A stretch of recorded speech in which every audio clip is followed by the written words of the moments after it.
দেখো বন্ধুরা, আমাদের কাছে কাঁঠাল পাড়া হচ্ছে। তো এর আগে 4-5টা পাড়া হয়ে গেছে, তখন আর ভিডিও করতে ভুলে গেছি। শেষের বারেরটা ভিডিও করছি, এইটা একটু ছোট। তো এমনিতেই ছোট ছোট কাঁঠালগুলো কিন্তু খেতে খুব সুন্দর।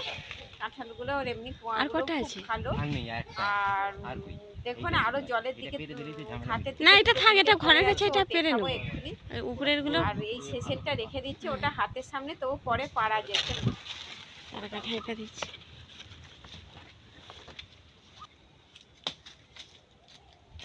ওদের পুকুরে যেন ডালটা না পড়ে থাকে, আবার ডাল ওই তো আঁকুশিতে টানা হয়ে যাবে।